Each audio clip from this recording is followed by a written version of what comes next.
Hi అండి, శ్రోతలకు నమస్కారం. నా పేరు సుజన.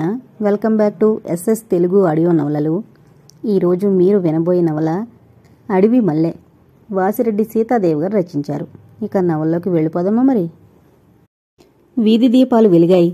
అయినా ఆ ఇంటి ముంగిలి చీకటిగానే ఉంది. కృష్ణారావు ఇంటి ముందున్న మొక్కల దగ్గర నుంచి వరండాలోకి వచ్చాడు. సోఫాలో కూర్చుని నిట్టూర్పు విడిచాడు. వరండాలో లైటన్నా వేయలేదేం? వంటగదుల నుంచి బయటకొచ్చిన కాంతమ్మంది. భార్య మాట వినిపించుకోనట్లే లేచి కృష్ణారావు గేటు దగ్గరకొచ్చాడు. వీధిలోకేసి కాసేపు చూసి మళ్లీ లోపలికొచ్చాడు.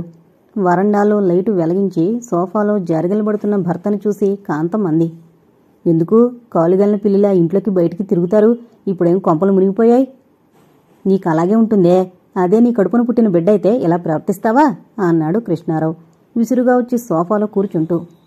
బాగానే ఉంది సంబరం. నన్నంటారేం? తమ్ముడి మీద అంత ప్రేమ కారిపోయేవాడివి వెళ్ళలేకపోయావు అంటూ రుసరుసలాడుతూ కాంతమ్మ లోపలికి వెళ్ళింది. అవును, తను వెళ్ళుండాల్సింది. స్కూల్లో పేరెంట్స్ డే అని అందరి పిల్లల తల్లిదండ్రులు వస్తారని తనను వదిన్ని తప్పక రమ్మని చంద్రం మరీ మరీ చెప్పి వెళ్ళాడు. కృష్ణారావుకు ఆనాడు తల్లన్న మాటలు జ్ఞాపకం వచ్చి ఎక్కడో గుండెల్లో కొలుకుమన్నట్లయింది. ఇక తల్లివైనా తండ్రివైనా నువ్వే చంద్రానికి అంటూ తల్లి పార్వతమ్మ తమ్ముణ్ణి తన చేతుల్లో పెడుతూ ప్రాణాలు వదిలింది. మావయ్య, మా టీచర్లంతా చంద్రాన్ని ఎంత పొగిడారనుకున్నావు? అన్నింట్లోనూ ప్రథమ బహుమతి చంద్రానికే. ముఖ్యంగా చంద్రం తను రాసిన కవిత్వం చదివితే వచ్చిన అతిథులంతా ఎంత ఆనందించారనుకున్నావు మావయ్య? అందరూ ఎవరబ్బాయి అంటే ఎవరబ్బాయి అని అడిగేవాళ్లే. చంద్రానికి లభించిన బహుమతుల్లో సగం మోసుకునొచ్చిన పక్కింటి ప్రసాదరావు గారి అమ్మాయి హేమ గబగబా గొక్క తిప్పుకోకుండా చెప్పసాగింది. కృష్ణారావుకు ఆనందం విచారం రెండూ ఒకదాన్నొకటి తోసుకొచ్చాయి. తలెత్తి తమ్ముడు వైపు చూశాడు. చంద్రం తన చేతిలో ఉన్న ప్యాకెట్లను టేబుల్ మీద పెడుతున్నాడు. చంద్రం వదనంలో ఎంత దాచాలనుకున్నా దాగని విషాదఛాయలు కనిపిస్తున్నాయి. మావయ్య, నువ్వు అత్తయ్య రాలేదని చంద్రం ఎంత బాధపడ్డాడనుకున్నావు? అందరూ తనను పొగుడుతుంటే చంద్రం ఏమీ వినిపించినట్లే ఉండిపోయాడు. అతని కళ్ళు చివరి వరకు మీకోసమే వెతుకుతూ ఉన్నాయి అంది హేమ ఒక్కొక్క ప్యాకెట్టు విప్పి చంద్రానికొచ్చిన బహుమతులను కృష్ణారావుకు చూపిస్తూ. ఆఫీసులో ఆలస్యమైంది, అందుకే రాలేకపోయాం కృష్ణారావు తెచ్చిపెట్టుకున్న చిరునవ్వుతో అన్నాడు. చంద్రం ఇదేమీ గమనించినట్లే తన గదిలోకి వెళ్ళిపోయాడు. అతని వెనకే హేమ కూడా వెళ్ళింది. కృష్ణారావుకు తమ్ముడు చంద్రం అంటే అమిత ప్రేమ. కాని అతని భార్య కాంతమ్మకు జడిసి తన ప్రేమను పైకి చూపించాడు. కాంతమ్మకు కారణం లేకుండానే మరిది చంద్రం అంటే ఒళ్ళు మంట. అసలు ఆమె తత్వమే అంతా. ఆమెకు తన కూతురు రజని అంటే తప్ప ఇంకెవరన్నా ఎలాంటి ఆపేక్షలు మమతలు ఉన్నట్లు కనిపించదు. కనీసం కట్టుకున్న భర్త మీద ఎంత ప్రేమాభిమానాలు ఉన్నాయో గాని భర్త అనైనా గౌరవం లేదు. సాధారణంగా ఆడవారికి పుట్టింటి వారంటే ఉండే అభిమానం మమత కూడా ఆమెలో ఉన్నట్లు గోచరించదు. కృష్ణారావు తాత వయసులో ఉన్నప్పుడు గుంటూరులో పొగాకు కొట్టు పెట్టి ఆకు కాడ అమ్మి అలా చనిపోయినాటికి లక్షలు ఆర్జించాడు. 4 పొగాకు బ్యారెన్లు కూడా కట్టించాడు. పొగాకు వ్యాపారంతో పాటు వడ్డీ వ్యాపారం కూడా చేసేవాడు. అసలు ఆయన ఆర్జించిందంతా వడ్డీ వ్యాపారంలోనూ తాకట్ల వ్యాపారంలోనూ అని అంటారు. ఆయన సంగతి తెలిసిన వాళ్ళు. ఆయనకు ఒకే ఒక కొడుకు భద్రయ్య. భద్రయ్యకు వ్యాపారంలోని మెళకువలు అంతగా తెలియవు. అతని హయాంలో కుదవ పెట్టుకున్న నగలు చాలా వరకు నకిలీ నగలని తేలింది. పొగాకు వ్యాపారంలో కూడా లాభాలు తగ్గాయి. ఆయన పోయేనాటికి తండ్రి వదిలిపోయిన ఆస్తిలో సగం ఆస్తి, భార్య, 2 కొడుకులు మిగిలారు. అప్పటికి కృష్ణారావుకి 19 సంవత్సరాలు. తాతగారి తెలివి పెద్ద కొడుకొచ్చిందని మురిసిపోయేవాడు తండ్రి భద్రయ్య. బిఏ చదువుతున్న కృష్ణారావు తండ్రి మరణంతో చదువుకు స్వస్తి చెప్పి వ్యాపారంలో దిగాడు. భార్య కాపురానికొచ్చిన మరనాడే అర్థం చేసుకున్నాడు కృష్ణారావు. తను నలుగురిలో అల్లరి పడకుండా గౌరవంగా ప్రవర్తించక తప్పదని. తండ్రి చనిపోయినాటికి చంద్రం 10 ఏళ్లవాడు. ఆ మరుసటి సంవత్సరమే తల్లిపోయింది. చంద్రానికి స్కూల్లో వచ్చిన బహుమతులన్నీ ఒక్కొక్కటే చూసుకున్న కృష్ణారావు ఆనందానికి అంతులేకపోయింది. కాని ఆ ఆనందాన్ని బయటకు వెలుబుచ్చలేని తన అసమర్థత మీద తనకే కోపం వచ్చింది. తన తమ్ముడు చాలా తెలివైనవాడు. ఈ సంవత్సరంతో స్కూల్ ఫైనల్ అయిపోతుంది. ఇప్పటినుంచే వ్యాపారంలో పెడితే తనకు చేదోడు వాదోడుగా ఉంటాడు. వ్యాపారము ముందు 3 పువ్వులు 6 కాయలు కాగల అవకాశం ఉంది. ఇంకో 4-5 సంవత్సరాలకు ఒక ఇంటివాణి చేస్తే తన బాధ్యత తీరిపోతుంది. ఆలోచిస్తున్న కృష్ణారావు దృష్టి బయటకు వెళ్ళిపోతున్న హేమ వైపు మళ్ళింది. హేమ చక్కని పిల్ల. చంద్రం కంటే 2 సంవత్సరాలు చిన్నది. ఏపుగా తోటకూర మొక్కలా పెరిగిందేమో. చంద్రం కంటే ఓ సంవత్సరం పెద్దగానే కనిపిస్తుంది. హేమకు చంద్రం అంటే ఎంతో ఇష్టం. ఆ భగవంతుడు కనికరిస్తే తన తమ్ముడంత అదృష్టవంతుడు ఉండడు అనుకున్నాడు కృష్ణారావు. హేమమాలిని ప్రసాదరావు ఏకైక పుత్రిక. వారి కుటుంబం మొదట్నుంచి విద్యా సంస్కృతులకు ఆలవాలమైంది. తాతగారు జడ్జి, తండ్రి వకీలు. ప్రసాదరావు అన్నగారు పబ్లిక్ ప్రాసిక్యూటర్. ప్రసాదరావు మాత్రం చిన్నప్పటినుంచి సాహిత్యం అంటే అభిరుచి చూపించేవాడు. కవిత్వం అంటే చెవి కోసుకునేవాడు. తండ్రి అతని అభిరుచిని అర్థం చేసుకుని ప్రసాదరావును తన వంశపారంపర్యంగా వస్తున్న వకీలు వృత్తి నుంచి తప్పించి తెలుగు ఎంఏ చెప్పించాడు. ప్రసాదరావు ఆర్ట్స్ కాలేజీలో లెక్చరర్గా చేరాడు. ఆయనంటే అందరికీ ఎంతో గౌరవం. సంస్కృతిని నిర్వచించడం కష్టం, కానీ ప్రసాదరావు మూర్తిభవించిన సంస్కృతి అనేవారు అందరూ. ఆయన వదనంలో పేరును సార్థకం చేస్తూ ప్రసాదగుణం ఉట్టిపడుతుంది. ప్రసాదరావు 25 సంవత్సరాలు నిండకుండానే భార్యను కోల్పోయాడు. అప్పటికి హేమ 2 ఏళ్లది. మళ్లీ పెళ్లి చేసుకోకుండా హేమను అల్లారుముద్దుగా పెంచుకున్నాడు. సవతి తల్లి ప్రేమ మీద ఆయనకు నమ్మకం లేదు.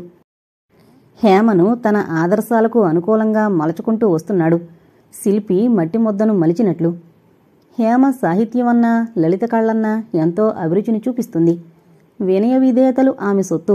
అంత చిన్న వయసులోనే అలవరించుకున్న గాంభీర్యం, ఆమె ప్రవర్తనలో నిండుతనం స్కూల్లో మాస్టర్లందర్నీ చకితుల్ని చేసేది.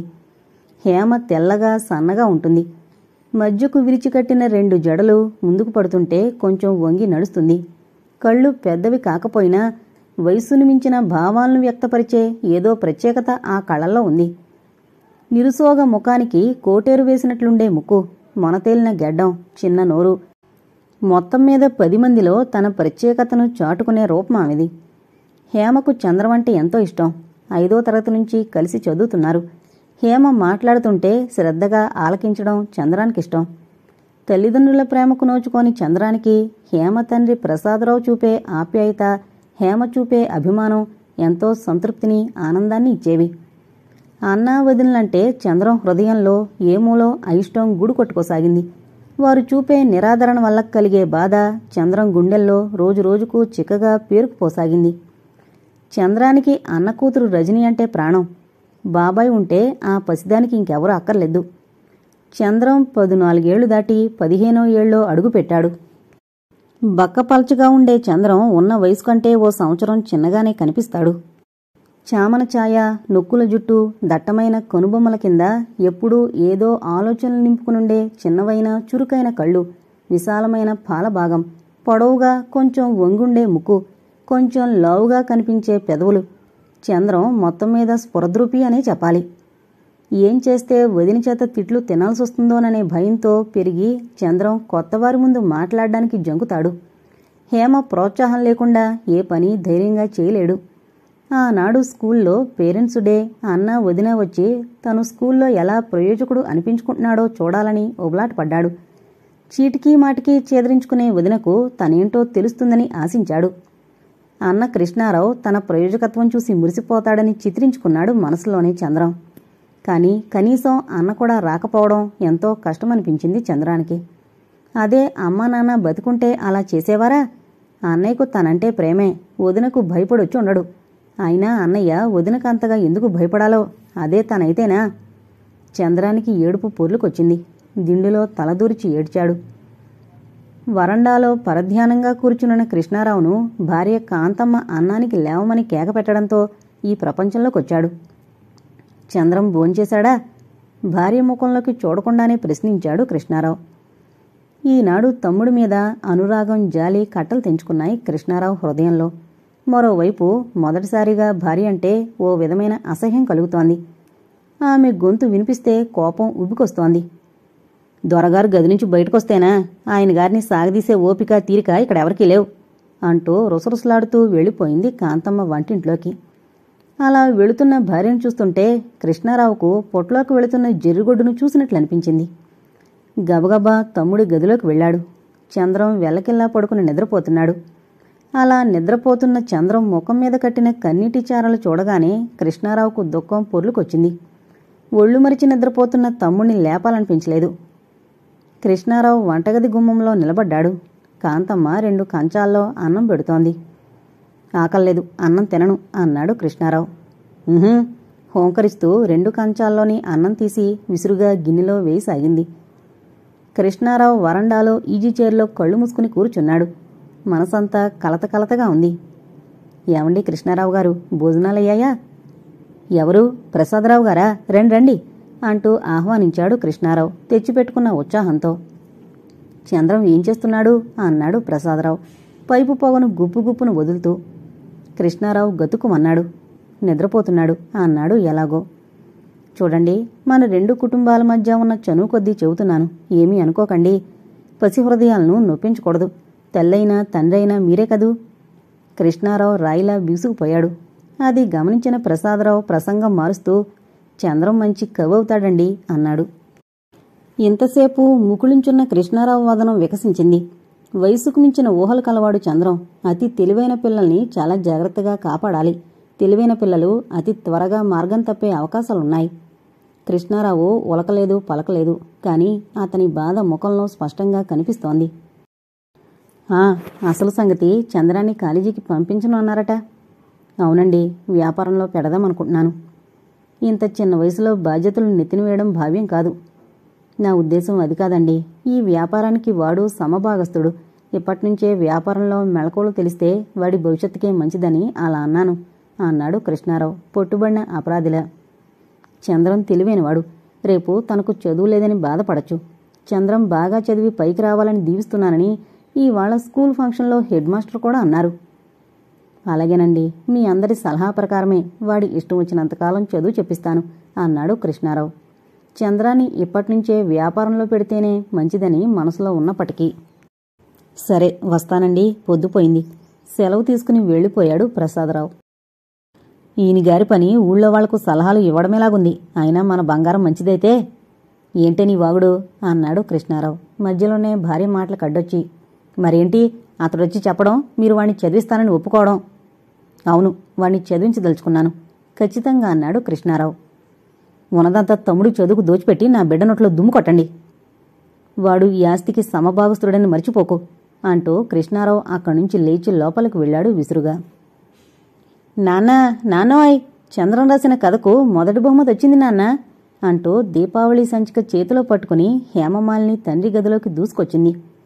ప్రసాదరావు చదువుతున్న పుస్తకం మడిచి బలమీద పెట్టాడు. కళ్లద్దాలు తీసి హేమవైపు చూశాడు. హేమ వదనంలో ఆనందపు ఆర్ణవం అలుముకునుంది. ఏంటమ్మా, చాలా హుషారుగా ఉన్నావు అన్నాడు ప్రసాదరావు ఆప్యాయంగా కూతురువైపు చూస్తూ. చంద్రానికి మొదటి బహుమతి వచ్చింది నాన్న. సంతోషంతో ఉక్కిరిబిక్కిరవుతోంది హేమ. ఎందులోనమ్మా? ప్రసాదరావు చిరునవ్వుతో అడిగాడు. బాలల కథల పోటీకి చంద్రం కథ రాశాడు. నేనప్పుడే చెప్పాను, మొదటి బహుమతి నీదేనని. పిచ్చిపిల్ల అనుకున్నాడు తండ్రి మనసులోనే. పెద్దవాడైతే చంద్రం చాలా పెద్ద రచయిత అవుతాడు కదూ నాన్న. అవునమ్మా, చంద్రం చాలా గొప్పవాడవుతాడు అన్నాడు పక్కనే సోఫాలో కూర్చునున్న హేమ తలను నిమురుతూ. ఇప్పుడే వస్తానన్నా అంటూ హేమ బయటకు పరిగెత్తింది. హేమ చంద్రానికి వార్త అందించడానికే పరిగెత్తిందని తెలుసుకున్న ప్రసాదరావు తనలో తనే నవ్వుకున్నాడు. అన్నీ సవ్యంగా జరిగి దైవం అనుకూలిస్తే ఆ ఇద్దరూ ఒక ఇంటివాళ్లైతే ఇక తనకే కొరత ఉండదు. కూతురి భవిష్యత్తును గురించిన తీయని తలపుల్లో తేలిపోయాడు ప్రసాదరావు. హేమ కృష్ణారావు ఇంటికొచ్చేసరికి హాల్లో ఉన్న 2 పడక్కుర్చీల్లో కాంతమ్మ కృష్ణారావు కూర్చుని చంద్రం చదువు గురించి తర్కించుకుంటున్నారు. భార్య పోరుతో పాటు కృష్ణారావులో తమ్ముణ్ణి చదివించాలనే పట్టుదల పెరిగింది. కాంతమ్మ కాపురానికొచ్చిన ఇంతకాలానికి భర్త ముందు మొదటిసారి ఓడిపోయింది. కోపంతో రోషంతో ముఖం కందగడ్ల అయింది. చంద్రం అంటూ పరిగెత్తుకుంటూ వచ్చిన హేమ హాల్లో కృష్ణారావును కాంతమ్మను చూసి చటుక్కున ఆగిపోయింది. రామ్మా రా, నాన్నగారేం చేస్తున్నారు? కృష్ణారావు ఉత్సాహంగా అడిగాడు అప్పటికి భార్యతో పడుతున్న ఘర్షణ ఆగిపోయినందుకు సంతోషిస్తూ. ఇప్పుడే భోంచేసి ఏదో చదువుకుంటున్నారు. చంద్రం లేడాండి అంది హేమ. ఉన్నాడమ్మా. చంద్రం అంటూ కేకేశాడు కృష్ణారావు. చూశారా, పత్రికలో చంద్రం రాసిన కథ పడింది, మొదటి బహుమతి కూడా వచ్చింది అంటూ హేమ తన చేతిలోని పత్రికను కృష్ణారావుకు అందించింది. కృష్ణారావు చేతిలోకి తీసుకున్నాడో లేదో కాంతమ్మొచ్చి లాక్కుంది. హేమ కాంతం వైపు గర్వంగా చూసింది. ఈ దెబ్బతో కాంతమ్మ చంద్రాన్ని ఎలా చులకనగా చూడగలదో చూస్తాగా అనుకుంది. నిజంగా? కృష్ణారావు ప్రశ్నించాడు. కంఠంలో ఆశ్చర్యం, ఆనందం మిళితమయ్యాయి. చంద్రం రజనిని ఎత్తుకునొచ్చి అన్న దగ్గరగా నిలబడ్డాడు. హేమవైపు చూసి చిరునవ్వుతోనే పలకరించాడు. చంద్రం, నీ కథకు మొదటి బహుమతి వచ్చిందట. హేమ ఎంత మంచి వార్త తెచ్చిందో చూడు. నిన్ను చూసుకుని నిజంగా గర్విస్తున్నాను చంద్రం. నీకు ఇష్టం వచ్చినంతకాలం చదువుకో. వెధవ వ్యాపారం, వెధవలెక్కలు నువ్వే రాయాలా ఏం? అవసరమైతే ఇంకో మేనేజర్ని పెడతాను. కృష్ణారావు సంతోషాన్ని వెలుగుచ్చాడు. చంద్రం కోరికలకు రెక్కలు తొడిగినట్లయింది. ఆనందంతో తేలిపోతూ వంగి అన్నపాదాలకు నమస్కరించాడు. అలా వంగిన తమ్ముణ్ణి 2 చేతులతో పైకి లేవనెత్తాడు. కృష్ణారావు కళ్లల్లో నీరు తిరిగింది. అవి ఆనంద బాష్పాలో లేక ఇంతవరకు తమ్ముడి ఎడల చూపిన నిరాదరణను తలచుకున్నందువల్ల వచ్చిన దుఃఖాశ్రువులో చెప్పడం కష్టం. ఆ దృశ్యాన్ని చూస్తున్న హేమ ఆనందానికి అంతం లేదు. కాంతమ్మ కొళ్ళు మండిపోయింది. ఓయబ్బో, ఇంకేమోనుకున్నా, ముష్టి 50 రూపాయలు బహుమతికేనా? అన్నదమ్ములిద్దరూ అంత మురిసిపోతున్నారు. కాంతమ్మ మూతి తిప్పింది. ఎంత డబ్బు వచ్చిందనేది కాదు, మొదటి బహుమతి రావడం గొప్ప. దాని ఖరీదును డబ్బుతో కట్టలేం అన్నాడు కృష్ణారావు. అప్పటికే కథ చదవడం మొదలుపెట్టిన కాంతమ్మ కృష్ణారావు మాట వినిపించుకోలేదు. చంద్రం ఉత్సాహం నీళ్లు కారిపోయింది. హేమ ముఖంలో నిరుత్సాహం కనిపిస్తోంది. అందరూ మౌనంగా ఆలోచిస్తున్నారు. అంత ఉత్సాహం ఇంతలో చల్లబడ్డం చూసిన కృష్ణారావు మనసు చివుకుమంది. చంద్రం, ఇవాళ మనందరం కలిసి సినిమాకు వెళదాం. హేమ, మీ నాన్నగారిని కూడా రమ్మను అన్నాడు కృష్ణారావు. చంద్రం కళ్ళల్లో కాంతిరేఖలు కదిలాయి. వదినవైపు చూశాడు. కృష్ణారావు, హేమ కూడా ఆమె వైపు చూశారు. కాంతమ్మ కథ చదువుతోంది. ఆమె కనుబొమ్మలు ముడిపడ్డాయి. కోపం ముఖంలో స్పష్టంగా కనిపిస్తోంది. చూసారా ఎంత పనిచేశాడో మీ ముద్దుల తమ్ముడు అంది కాంతమ్మ. ఆమె గొంతులో కోపం, దుఃఖం నేను ముందంటే నేను ముందని పోటీ పడుతున్నట్లు అనిపించింది. ఏం చేశాడేమిటి? విసుగ్గా అన్నాడు కృష్ణారావు. ఇలాంటి సంతోష సమయంలో కూడా భార్య ధోరణికి అసహించుకుంటూ. ఇంకా ఏం చెయ్యాలి? ఆ కథ నా మీదే రాశాడు. కాంతమ్మ గొంతు బొంగురుపోయింది. చంద్రం ఉలిక్కిపడి వదిన ముఖంలోకి చూశాడు. హేమ ఆశ్చర్యంగా కళ్ళు పెద్దవి చేస్తూ చూసింది చంద్రముఖంలోకి. కృష్ణారావు పకపక నవ్వాడు. నా బతుకు చూస్తే మీ అందరికీ నవ్వుగా ఉంది. అంత తేలికైపోయాను. కాంతమ్మ గొంతులో దుఃఖం గరగరలాడింది. చ, ఏంటి కాంతం, నీ ధోరణి నువ్వు. ఇవాళ మనందరం కలిసి చంద్రంతో సినిమాకు వెళ్ళాలి అన్నాడు కృష్ణారావు భార్యను బ్రతిమలాడుకుంటున్న ధోరణిలో. నా బతుకి ఆ సినిమా ఒకటే తక్కువ చేత్కారం చేసింది కాంతమ్మ. ఇప్పుడు నీ బతుకొచ్చిన లోపమేమిటో? ఇంకా ఏం కావాలి? నా బతుకు బజార్లోకి ఎక్కింది. నిండా 14 ఏళ్లు లేని రాలుగాయి నన్ను పత్రికల్లోకి ఎక్కించడం, కట్టుకున్న మొగుడు అది చూసి ఆనందించడం, ఎంతకంటే ఇంకేం కావాలి? చంద్రానికి నువ్వంటే ఎంతో ప్రేమ, గౌరవం. నువ్వే వాణ్ణి. అవును, నేనే వాణ్ణి కాల్చుకు తింటున్నాను. వాడు రాసింది కూడా అదే. వదినకు బదులు సవతి తల్లి అని పెట్టాడు, అంతే. కాంతమ్మ పమిటి చెంగుతో కళ్ళొద్దుకుంది. చంద్రం తన భుజాల మీద నిద్రపోతున్న రజనీతో లోపలికి వెళ్ళిపోయాడు. హేమ తల ఉంచుకుని బయటకు వెళ్ళిపోయింది. ఇది చూసిన కృష్ణారావు గుండెల్లో కోపం సుళ్ళు తిరిగింది. ఛీ, రాక్షసి, పిల్లల్ని బాధ పెట్టడానికి కూడా వెనకాడవు. అవును, నేను రాక్షసినే. నీ తమ్ముడు కూడా అలాగే రాశాడు. నేను పిల్లల్ని పీకు తినే రాక్షసిని, నేను మనిషిని కాను అంటూ శోకాలు మొదలుపెట్టింది కాంతమ్మ. కృష్ణారావుకి ఏం చెయ్యాలో తోచలేదు. కండువా తీసి భుజం మీద వేసుకుని మండే ఎండలో ఎటో నడిచిపోయాడు. కాంతం మీద కోపమొస్తే కృష్ణారావు చేయగలిగిన పనల్లా ఇదొక్కటే. 4-5 గంటల పాటు ఆమె కళ్ళకి కనిపించకుండా ఎటో వెళ్ళిపోవడం. ఛీ, తన బ్రతికెందుకు? ఈనాడు కూడా తమ్ముణ్ణి సంతోషపెట్టలేకపోయాడు. బీదతనం వల్ల మానవుడు కుంగిపోతాడు, బాధలకు గురవుతాడు. కాని బీదవాడు కూడా అనుకూలవతి అయిన భార్య ప్రేమలో క్షణకాలం పాటు తన కష్టాలను మరచి స్వర్గ విహారం చేయగలడు. ఇంట్లో ఆడవాళ్లు తెలివి తక్కువగా, గయ్యాళిగా, మొండిగా ఉంటే ఎంత ధనమున్నా మానవుడు సుఖించలేడు. ఊరంతా కాలుగాలిన పిల్లిలా అశాంతిగా తిరిగి కృష్ణారావు రాత్రి 10 గంటలకు ఇంటికి చేరాడు. వస్తూనే చంద్రం గదివైపు నడిచాడు. చంద్రం ఒళ్ళు మరిచి నిద్రపోతున్నాడు. చంద్రం పక్కనే నిద్రపోతున్న రజని బోసినవ్వులు విరజిమ్ముతోంది. రజని చంద్రాన్ని ఒక్క నిమిషం విడిచుండదు. నువ్వన్నా త్వరగా పెద్దదానివయ్యి మీ అమ్మకు బుద్ధి చెప్పమ్మా అనుకున్నాడు కృష్ణారావు. బయటకొస్తున్న కృష్ణారావు ఉలిక్కిపడి గడపలోనే ఆగిపోయాడు. కొట్టదు అనయ్య, నన్ను కొట్టదు. నేను ఆ కథ వదిన మీద రాయలేదు. రజనీతోడు, అమ్మతోడు నీ మీద రాయలేదు వదినా కలవరిస్తున్నాడు చంద్రం. నన్ను కొట్టకనయ్యా, నేను తప్పు చేయలేదు. ఇక నేనెప్పుడూ కథలు రాయను. కృష్ణారావులోని చైతన్యం జడత్వాన్ని పొందింది. రాయిలా బిగుసుకుపోయాడు. ఎంతోసేపటికి కాని కృష్ణారావు తేరుకోలేదు. నిద్రపోతున్న తమ్ముడి మీద కొంగి నొసటిని ముద్దు పెట్టుకున్నాడు. కృష్ణారావు 2 కళ్ల నుండి జారిన కన్నీరు చంద్రం ముఖాన్ని తడిపింది. తెల్లవారితే పరీక్షా ఫలితాలు తెలుస్తాయి. ఆ రాత్రి చంద్రానికి నిద్ర పట్టలేదు. పక్క మీద అటు ఇటూ దొర్లుతున్నాడు. నిద్ర పట్టందే, ఏమైనా కథ రాసుకుంటే. గబుక్కున లేచి కూర్చున్నాడు. కాగితాలు కలం తీసుకున్నాడు. పరీక్ష ఏమవుతుందో? ఒకవేళ తను తప్పితే? లెక్కలు బాగా చేయలేదు. ఎందువల్లనో ఎంత ప్రయత్నించినా తనకు లెక్కలు సరిగ్గా రావు. పరీక్ష రాసి తప్పక పాసవుతాను అనుకున్నాడు. కాని రోజులు గడిచిన కొద్దీ పరీక్ష పోతుందేమోననే భయం పెరగసాగింది. తీరా పరీక్ష ఫలితాలు తెలిసే రోజు దగ్గరకొచ్చింది. తనకు పరీక్ష పాసవుతాననే నమ్మకం పూర్తిగా పోయింది. చేతిలోని కాగితాలు కలం బల్లమీద పెట్టి పుస్తకాల బీరువా దగ్గరకు వెళ్లాడు. డిటెక్టివ్ నవలైతే బుర్రకు పూర్తిగా పని కల్పించొచ్చును అనుకుని పీపాలో శవం బయటకు తీశాడు. వాక్యం ముందుకు జరిగితేనా? అక్షరాలు అంకెల్లా కనిపిస్తున్నాయి. అందులో తన నెంబరు కనిపించడం లేదు. తన భవిష్యత్తంతా రేపు రాబోయే పరీక్షా ఫలితాల మీదనే ఆధారపడింది. వదినకు తను పై చదువు చదవడం ఇష్టం లేదు. ఒక రకంగా అన్నయ్యకు కూడా ఇష్టం లేదు. అన్నయ్యకు తనని ఇప్పటినుంచే వ్యాపారంలో పెట్టడం ఇష్టం. తను పరీక్ష తప్పితే అన్నయ్య దగ్గర పై చదువులకు వెళతానని పట్టుబట్టలేడు. అన్నయ్య వదినను కాదనలేడు. తను చదువుకు స్వస్తి చెప్పక తప్పదు. అయితే ఇక తనకు చదువుకునే అదృష్టమే ఉండదా? అమ్మ నాన్న ఉంటే తను ఒకసారి పరీక్ష తప్పినంత మాత్రాన చదువు మనిపించి ఇంట్లో కూర్చోబెట్టేవారా? తల్లిదండ్రులకు దూరమై ఈనాడు బాధపడుతున్నాడు. చదువు సంధ్యలకు దూరమైతే తను జీవితమంతా బాధపడాల్సిందే. చదువులేని తనతో హేమ ఇప్పట్లాగే స్నేహంగా ఉంటుందా? తనను ప్రసాదరావు గారు హేమ ఎప్పట్లాగే గౌరవిస్తారా? హేమ రేపటినుంచి కాలేజీకి వెళుతుంది. మరి తనో అన్నయ్య పక్కన కూర్చుని లెక్కలు రాయడం నేర్చుకుంటాడు. చంద్రానికి ఏడుపు పొర్లుకొస్తోంది. లేదు, ఏది ఏమైనా తను తప్పక చదువుతాడు. ఇటు ప్రపంచం అటైనా తను హేమ దృష్టిలో చిన్న కావడాన్ని సహింపలేడు. తను ఎటు గురుకులు వెళ్లి చదవాలనుకుంటున్నాడు. ఆ చదువుకు ఈ పరీక్షతో నిమిత్తం లేదు. గురుకులు వెళ్లి చదవాలని ఉన్నదని చెప్పినప్పుడు ప్రకాశం హేమ కూడా పక్కున నవ్వారు.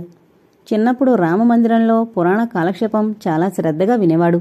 ఆశ్రమాల్లో ఋషుల దగ్గర శుశ్రూష చేసి విద్యనార్జించే బ్రహ్మచారుల కథలు తనకు ఎంతో ఆనందాన్ని కలిగించేవి. తనకు కూడా అలాంటి జీవితం గడపాలనిపించేది. గురుకుల వాతావరణం కూడా అలాగే ఉంటుందట. తనకు అందరిలా కాలేజీ డిగ్రీల మీద మోజు ఏనాడూ లేదు. సంస్కృత సాహిత్యాన్ని క్షుణ్ణంగా చదివి మన భారతీయ సంస్కృతిని ఆకలింపు చేసుకోవాలనేదే తన కోరిక. తను తప్పక వెళ్లి తీరతాడు, చదువుతాడు. తను గొప్పవాడు కావాలి. ముఖ్యంగా హేమ కోసం, హేమ సంతోషం కోసం తను గొప్పవాడు కావాలి. తెల్లవారుతుండగా చంద్రం ఆలోచనల్లోంచి నిద్రాదేవి ఒడిలోకి జారిపోయాడు. ముత్తైదువు నొసటి కుంకుమల తూర్పు దిక్కున సూర్యబింబం ఎర్రగా మెలమెల్లాడుతోంది. దూరంగా ఫ్యాక్టరీ కోత కూలీలను ఆహ్వానిస్తోంది. కృష్ణారావు కాఫీ తాగి సిగరెట్ వెలిగించాడు తాపీగా. ఇంతలో పేపర్ కుర్రాడు పేపర్ విసిరేసి వెళ్లాడు. ఇవాళ చంద్రం పరీక్షలు పడతాయటగా అంది కాంతమ్మ పేపరు తిరిగేస్తున్న భర్తను ఉద్దేశించి. కృష్ణారావు ఆ విషయం గుర్తించలేదు. తమ్ముడు తప్పక పాస్ అవుతాడని అతని విశ్వాసం. అన్ని కథలు రాసి అందరి మెప్పును అభిమానాన్ని చూరగొన్న చంద్రానికి ఈ పరీక్ష పాస్ కావడం ఒక లెక్క అనుకున్నాడు. ఎలాంటి ఆదుర్దా లేకుండా పరీక్షా ఫలితాలు పడ్డ పేజీ తిప్పాడు. చంద్రం నెంబరు కనిపించలేదు. మళ్లీ ఆదుర్దాగా పైనుంచి కిందకు వెతకసాగాడు. తమ్ముడు తప్పాడని నమ్మలేకుండా ఉన్నాడు కృష్ణారావు. ఫస్ట్ క్లాసులో హేమాలనొక్కతే పాస్ అయింది. ఏం అంతసేపు చూస్తున్నారు, పాసయ్యాడా అంది కాంతమ్మ. నాకు ముందే తెలుసు ఆ వాజమ్మ పాస్ కాడని అనే భావం స్ఫురిస్తోంది కాంతమ్మ స్వరంలో. కృష్ణారావుకు ఆమె ముఖంలోకి చూసే ధైర్యం లేదు. చెప్పరేం రెట్టించింది కాంతమ్మ. పాస్ కాలేదు గొణిగాడు కృష్ణారావు. హేమ పాస్ అయిందా? ఫస్ట్ క్లాస్ వచ్చింది అంటూ లేచి కృష్ణారావు చంద్రం గదివైపు నడిచాడు. కాంతమ్మ వెనకే బయలుదేరింది. చంద్రం మంచి నిద్రలో ఉన్నాడు. విసురుగా గదిలో ప్రవేశించిన కృష్ణారావు నిద్రపోతున్న చంద్రాన్ని చూసి మంచం దగ్గరే ఓ క్షణం నుంచున్నాడు. చేతిలో ఉన్న పేపరు మంచం పక్కనే ఉన్న టేబుల్ మీద పడేసి నీరసంగా బయటకు నడిచాడు కృష్ణారావు. పరీక్ష తప్పిన తమ్ముడి గదిలోకి ప్రవేశించిన కృష్ణారావుకు నిద్రపోతున్న చంద్రం ముఖం చూడగానే ఏదో అవ్యక్తమైన బాధ కలిగింది. ఆ బాధ జాలితో మిళితమైంది. చంద్రాన్ని నిద్రలో చూసినప్పుడల్లా కృష్ణారావుకు తల్లిదండ్రులు గుర్తుకొస్తారు. తల్లిదండ్రుల ఆదరణకు దూరమైన తమ్ముని ఎడల కృష్ణారావు హృదయంలో జాలి కట్టలు తెంచుకుంటుంది. ఇలాంటి సమయాల్లో సిగ్గులేకపోతే సరి ముఖానికి, ఇంకా నిద్రపోతున్నాడు. ఆడపిల్ల ఫస్టును పాస్ అయింది. ఇంట్లో వాళ్ల మీద కథలు రాయడం వచ్చిన వాడికి పరీక్ష రాయడం రాలేదు కాబోలు. కాంతమ్మ గొంతు నిద్రపోతున్న చంద్రం చెవుల్లో గరగరలాడింది. ఉలిక్కిపడి లేచి కూర్చున్నాడు. అప్పటికే కృష్ణారావు, కాంతమ్మ బయటకు వెళ్ళిపోయారు. చంద్రానికి ఒళ్లంతా విరగొట్టినట్లయింది. రాత్రంతా నిద్రలేదు. తెలతెలవారుతుండగా నిద్రపట్టిందేమో మండిపోతున్నాయి. చాలని నిద్రతో బరువుగా వాలిపోతూ కళ్ళు. మండుతున్న కళ్లను బరువుగా బద్ధకంగా తెరిచాడు. ఎదురుగా టేబుల్ మీద పత్రిక కనిపించింది. అంతా అర్థమైంది. అయినా ఏదో ఆశ. వణుకుతున్న చేతుల్లోకి పత్రిక అందుకున్నాడు. అనుకున్నంత అయింది. ఇప్పుడు తను అన్నకు ముఖం ఎలా చూపించాలి? తగిన శాస్తి జరిగింది. తమ్ముడి తెలివితేటలకు విరగపడ్డాం. కాంతమంటున్న మాటలు చంద్రం విన్నాడు. అన్నయ్య ఏమంటున్నాడో వినాలని ప్రయత్నించాడు. కాని అన్న గొంతు వినిపించలేదు. అన్నయ్య ఏమీ అనలేదు. బహుశా తనలాగే బాధపడుతూ ఉండుంటాడు. అన్నయ్యకు తనంటే ఎంతో ప్రేమ. కాని తను ఆ ప్రేమను నిలుపుకోలేకపోయాడు. తను కవిత్వమని, కథలని పెట్టుకోకుండా ఇంకొంచెం శ్రద్ధగా చదువుంటే పరీక్ష తప్పక పాస్ అయి ఉండేవాడు. చంద్రానికి తను ఏదో తప్పు చేసినట్లు అనిపించింది. చంద్రం దొంగల అన్నా వదినలను తప్పించుకుని బాత్రూంకి వెళ్లి స్నానం చేసి బట్టలు వేసుకున్నాడు. కాఫీ తాగడానికి వంటింట్లోకి వెళ్లడానికి ధైర్యం చాలలేదు. చిన్నగా ఇంటి నుంచి బయటపడ్డాడు. ప్రసాదరావు గారి ఇంటి ముందుకొచ్చిన చంద్రం ఏదో ఆలోచించి వెంటనే గిరుక్కున తిరిగి గబగబా పక్క సందులోంచి వెళ్లిపోయాడు. పరీక్ష తప్పిన తను ఏ ముఖం పెట్టుకుని వెళతాడు హేమ ఎదుటకు?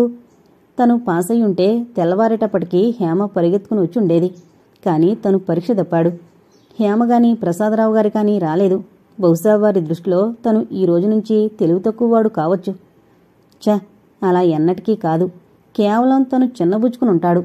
తను బాధపడ్డం చూడలేకనే హేమ వచ్చి ఉండదు. ఏది ఏమైనా హేమ ఫస్ట్ నొచ్చినందుకు అభినందించడానికి తను వెళ్ళుండాల్సింది. తనకు ఆ గడపలో కాలు పెట్టడానికి ఎందుకు మనస్కరించలేదు? ఎందువల్ల? తనలో ఏ మూలన్నా హేమంటే ఈర్షుందా? అలా ఎన్నటికీ కాదు. హేమకు తను పరీక్ష తప్పడం వల్ల బాధ కలుగుతుందని తనకు తెలుసు. అందువల్లనే ఆమె ముందుకు వెళ్లడానికి మొహం చెల్లడం లేదు తనకు. చంద్రం తిండి నీరు లేకుండా ఆనాడు ఎక్కడెక్కడో తిరిగాడు. ఊరంతా తిరిగి తిరిగి పబ్లిక్ పార్కుకెళ్లి కూర్చున్నాడు. మంచు కురుస్తోంది. చలికాలం కావడం వల్ల 7 గంటలకే పార్కులో జనం పలచబడ్డారు. 2 చేతులు మిలికి వేసుకుని భుజాలు పట్టుకుని పార్కు బెంచి మీద ఓ మూల ముడుచుకుని కూర్చునున్నాడు చంద్రం. ఇంటికి వెళ్లాలంటే భయంగా ఉంది. అన్నయ్య ఏమంటాడో, వదిన ఏమంటుందో, వాళ్లు అన్న అనకపోయినా తనకే వాళ్ళు ఎదుటి పడాలంటే సిగ్గుగా ఉంది. చంద్రంలా ఉన్నాడు చూడు నాన్న అంటూ హేమ చంద్రం కూర్చున్న బెంచి దగ్గరకొచ్చింది. చంద్రం ఉలిక్కిపడి హేమ వైపు చూశాడు. హేమ వెనకనే ప్రసాదరావు చేతికర్రతో నిల్చునున్నాడు. చంద్రం బెంచీ మీద నుంచి లేచి నిల్చున్నాడు. ఏం మాట్లాడాలో తోచలేదు.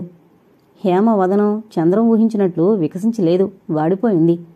చంద్రానికి ఆశ్చర్యం కలిగింది. హేమ చంద్రం పరీక్ష తప్పినందుకు బాధపడుతోంది. తను ఫస్టున పాస్ అయిన సంతోషం ఏ కొసానా కనిపించడం లేదు. అర్థం చేసుకున్న చంద్రం తను వట్టి అసమర్థుడు అనుకుని కుంగిపోయాడు. హేమ తనకంటే వయసులో, ఉదారతలో ఎంతో పెద్దదైనట్లు కనిపించింది చంద్రానికి. క్షమించు హేమ, నిన్ను కంగ్రాచులేట్ చేయడానికి రాలేకపోయాను అన్నాడు చంద్రం సిగ్గుపడుతూ. భలేవాడివే, నీ పరీక్షపై బాధపడుతున్నవాడివి నన్ను కంగ్రాచులేట్ చేయడానికి రావడమేమిటి? ఉదయం పేపర్ చూడగానే నేను నాన్నగారు రావాలనుకున్నాం. కానీ నువ్వెంత బాధపడుతూ ఉంటావో ఊహించిన నేను రాలేకపోయాను. నాన్నగారు కూడా రాత్రికి వెళదాంలేమ్మా అన్నారు. అవును చంద్రం, పొద్దట్నుంచి నువ్వింటికే రాలేదట. మీ అన్నయ్యకు ఒకటే గాబరా. ఫోన్ల మీద ఫోన్లు చేశాడు. మీ వదిన కూడా పాపిచ్చిదాన్ని. నేనే తిట్టి చంద్రాన్ని ఇంటినుంచి వెళ్ళగొట్టానని ఏడుస్తోందట. ఇంట్లో ఎవరూ అన్నాలు తిన్నట్లేదు. పద ఇంటికి వెళదాం అన్నాడు ప్రసాదరావు. అందరూ నడుస్తున్నారు మౌనంగా. చంద్రం బుర్రలో ఆలోచనలు ముసురుకుంటున్నాయి. వదిన ఏడ్చిందా? వదినకు తనంటే నిజంగా ప్రేమ ఉందన్నమాట. ఆమెకు తన ప్రేమను ఎలా చూపించాలో తెలీదు. పైకి అంత కఠినంగా కనిపించినా ఒక్కోసారి అంతగా కరిగిపోతుంది. ప్రసాదరావు చంద్రాన్ని బలవంతం చేసి ముందు తన ఇంటికి తీసుకువెళ్లారు. భోంచేసి ప్రసాదరావు చంద్రాన్ని వెంటబెట్టుకుని వచ్చేటప్పటికి కృష్ణారావు వరండాలో ఆదుర్దాగా పచార్లు చేస్తున్నాడు. తమ్ముడు ఏమయ్యాడో తెలీదు. తను ఇంతవరకు వెతికాడు, కాని ఎక్కడా కనిపించలేదు. ఏవేవో అపశృతులతో హృదయం కంపించిపోతోంది. కాంతమ్మ కనిపిస్తేనే కళ్లల్లో కారం చెల్లినట్టుంది కృష్ణారావుకి. అల్లరి చేస్తున్న రజనీకి 2 తగలనిచ్చాడు. కాంతమ్మ కూడా ఏదో అరిష్టాన్ని ఊహించుకుని భయంతో కుక్కిన పేనులా బిక్కమొహంతో వంటింటి గడపలోనే కూర్చుండిపోయింది. ప్రసాదరావుతో కలిసొస్తున్న చంద్రాన్ని చూడగానే కృష్ణారావుకు ప్రాణం లేచొచ్చింది. తమను అంత గాబరా పెట్టినందుకు కోపం కూడా రాకపోలేదు. తమాయించుకున్నాడు. కృష్ణారావు గారు, చంద్రం మా ఇంట్లో భోజనం చేశాడు. దిగాలు పడి పార్కులో కూర్చునుంటే చూసి ఇంటికి తీసుకెళ్లి ధైర్యం చెప్పాను. అసలే కుంగిపోతున్నాడు. సున్నిత హృదయం, మరేమీ అనుకోకండి ప్రసాదరావు అన్నాడు కుర్చీలో కూర్చుంటూ. అసలు వాణ్ణి నేనేమైనా అంటే గదా, మరేమైనా అండానికి. ఏంరా అలా వెళ్లేవాడివి, మాట మాత్రం చెప్పదు. ఉదయం నుంచి మీ వదిన నేను కూడా ఎంత బాధపడిపోతున్నామో ఊహించావా? వాడి దృష్టిలో మనం రాక్షసులం, మనం తన కోసం ఎందుకు బాధపడతాం అంటూ అందుకుంది కాంతమ్మ. చంద్రం అపరాధిలా తల ఉంచుకుని నిలబడ్డాడు. కాంతమ్మ రజని ఏడుపు విని లోపలకు వెళ్ళిపోయింది. కృష్ణారావు ప్రసాదరావు కూర్చునున్న కుర్చీకి ఎదురుగా కూర్చున్నాడు. అదును చూసుకుని చంద్రం చిన్నగా అక్కడి నుంచి కదిలాడు. చంద్రం, ఇలా వచ్చి కూర్చో అన్నాడు ప్రసాదరావు. 2 అడుగులు ముందుకు వేసిన చంద్రం అలాగే నిలబడిపోయాడు. రా కూర్చో అన్నాడు కృష్ణారావు. చంద్రం వెళ్లి అన్నపక్కగా కూర్చున్నాడు. పరీక్ష పోయినందుకు చాలా బాధపడుతున్నాడు. ఇక చదువు మాని వ్యాపారంలో దిగమంటారని భయపడుతున్నాడు అన్నాడు ప్రసాదరావు చల్లకొచ్చి ముంత దాచడం ఎందుకు అన్న ధోరణిలో. అవునండి, నేను అలాగే అనుకుంటున్నాను. పాస్ అయితే చదివించాలని అనుకున్నాను. మళ్ళీ ఈ స్కూల్ ఫైనల్ ఇంకో సంవత్సరం చదవాలి. అయినా స్వంత వ్యాపారం ఉన్నవాళ్ళకి డిగ్రీ చదువులు ఎందుకులేండి. ఉద్యోగం చేయాల్సిన అవసరం చంద్రానికి లేదు. నలుగురికి ఉద్యోగం ఇవ్వగల వ్యాపారం చేతిలో ఉన్నవాళ్లం. ఎప్పటినుంచే వాడిని వ్యాపారంలో పెడితే వాడికి మంచిది అన్నాడు కృష్ణారావు సిగరెట్ ముట్టించుకుంటూ. నేనింకా చదువుకుంటాను గొణుగుతూ లోపలికి వెళ్లాడు చంద్రం. అలా వెళుతున్న చంద్రం వైపు చూస్తూ సిగరెట్ పొగ వదులుతున్నాడు కృష్ణారావు. చంద్రానికి గురుకులు వెళ్లి చదవాలనుంది. భారతీయ సంస్కృతిని, చరిత్రను క్షుణ్ణంగా అర్థం చేసుకోవాలని, అది ఇంగ్లీషు చదివి సాధించేది కాదని చంద్రం అభిప్రాయం. సంస్కృత సాహిత్యాన్ని క్షుణ్ణంగా చదవాలని ఊళ్ళూరుతున్నాడు. ఇంత చిన్నతనంలో అంత నిశితమైన అభిప్రాయాలున్న కుర్రాడి మేధస్సు ఎలాంటిదో ఊహించుకోండి. అతను కల్పించుకున్న ఊహాసౌధాల్ని పడగొట్టకండి. పసిహృదయం గాయపరచకండి. గురుకులకు పంపించండి. అక్కడ చాలా నియమాలను పాటించాలి. అవన్నీ నచ్చకపోతే తిరిగి వచ్చేస్తాడు. మీరు మాత్రం పంపించకుండా ఉండి తర్వాత పశ్చాత్తాపడే పరిస్థితులు కల్పించకండి అన్నాడు ప్రసాదరావు. లోపల ఇష్టం లేకపోయినా చంద్రం సంతోషం కోసం ఒప్పుకున్నాడు కృష్ణారావు. పోనీ కొంతకాలం వదినగారి సాధింపులన్నా తగ్గుతాయి అని మనసును సర్ది చెప్పుకున్నాడు. 7 సంవత్సరాలు తమ్ముణ్ణి వదిలి ఉండాలంటే తనకు కష్టంగానే ఉంది. కాని తనకు కూడా భార్య మీద తమ్ముడి మధ్య అడకత్తెరలో పోకలాంటి బ్రతుకు తప్పుతుంది. మళ్లీ తిరిగొచ్చేటప్పటికి చంద్రం 22 ఏళ్లవాడవుతాడు. పూర్ణ వ్యక్తిత్వంతో వస్తాడు. తమ్ముడి 25 ఏళ్ల రూపాన్ని ఊహల్లోనే చిత్రించుకున్న కృష్ణారావు ఆనందంతో ఉక్కిరిబిక్కిరయ్యాడు. ఇంతలో కృష్ణారావు పొగాకు కంపెనీలో పనిచేసే నాగేంద్ర వచ్చి నిలబడ్డాడు. పొద్దుపోయింది, వస్తానంటూ ప్రసాదరావు తను వచ్చిన పని సవ్యంగా జరిగినందుకు సంతోషంతో చేతికర్ర ఊపుకుంటూ వెళ్లిపోయాడు. ఏం నాగేంద్రం, ఎంత పొద్దుపోయొచ్చావు అడిగాడు కృష్ణారావు నాగేంద్రాన్ని. ఆ పొగాకమ్మిన తాలూకు 1000 రూపాయలు ఇంతకుముందే ఆ ఆసామి తెచ్చిచ్చాడు. నా దగ్గర ఆ పూరి గుడిసెలో దాచడానికి భయపడి ఇచ్చిపోదామనొచ్చాను బాబుగారు అంటూ రొంటి నుంచి రూపాయల కట్టతీసి అందించాడు నాగేంద్రం కృష్ణారావుకు. కృష్ణారావు నోట్లు లెక్క పెట్టాడు. 10 100 రూపాయల నోట్లు. చంద్రం రజనిని భుజాల మీద కూర్చోబెట్టుకుని ఆడిస్తూ వరండాలోకొచ్చాడు. బుల్లమ్మగారు ఇంకా నిద్రపోలే అంటూ నాగేంద్రం చంద్ర దగ్గరికెళ్లి రజనిని అందుకోబోయాడు. గళ్లలుంగి ఎర్ర బనీల్లోంచి నల్లగా బలిసిన శరీరం. నాగేంద్ర రూపం చూసి రజనీ 2 చేతులతో బాబాయి మెడను చుట్టేసి మొహం పక్కకు తిప్పుకుంది. డబ్బు లెక్కబెట్టుకున్న కృష్ణారావు తలెత్తి చంద్రం వైపు చూశాడు. అతని బుర్రలో ఓ ఆలోచన మెరిసింది. చంద్రాన్ని గురుకులు పంపించడానికి ఎటో నిర్ణయించుకున్నాడు. ఈ 1000 రూపాయలు భార్యకు తెలియకుండా అట్టే పెట్టి గప్చుప్గా చంద్రాన్ని రైలెక్కించొచ్చు. తనకు ప్రత్యేక దాపరకం లేదు. వచ్చిందొచ్చినట్లు కాంతమ్మ దాపరకంలోనే ఉంటుంది. బ్యాంకులో డబ్బు లెక్క వారానికొకసారి గుమస్తా దగ్గర ఆరా తీస్తుంది. చంద్రాన్ని చదువుకు పంపడానికి ప్రస్తుతం ఓ 1000 రూపాయలన్నా కావాలి. ఆ 1000 రూపాయలు బ్యాంకు నుంచి తీయాలంటే భార్య ఓ చిన్న గాలిదుమారం లేపుతుందని తనకు తెలుసు. అదొక్కటే ముఖ్యంగా చంద్రం చదువును గురించిన తన భయం. ఇప్పుడు ఆ సమస్య కూడా భగవంతుని దయవల్ల దానంతట అదే తీరిపోయింది. తను పొగాకమ్మింది ఆమెకు తెలీదు. అదృష్టవశాత్తు ఇప్పుడు నాగేంద్రం ఈ డబ్బు తెచ్చివ్వడం కూడా ఆవిడ చూడలేదు. డ్రాయరు సొరుగులాగి డైరీ తీసి అందులో 10 పచ్చనోట్లు పెట్టి మళ్లీ డైరీ సొరుగులో పెట్టి మూశాడు. బీరువా తీసి పెట్టాలంటే అసలే కాంతమ్మ అనుమానం మనిషి. చిన్నగా రేపు దాచొచ్చు అనుకున్నాడు. నాగేంద్ర కృష్ణారావు దగ్గర సెలవు తీసుకుని వెళ్లిపోయాడు. చంద్రం మాత్రం కృష్ణారావు ఎదురుగా నిద్రపోతున్న రజనీని భుజం మీద పడుకోబెట్టుకుని అలాగే నిల్చున్నాడు. అతన్ని చూసి కృష్ణారావుకు తనను ఏదో అడగాలనే నిల్చున్నాడని అర్థమైంది. తమ్ముడు ఏ విషయం అడగడానికి నిల్చున్నాడో కూడా అర్థమైంది కృష్ణారావుకు.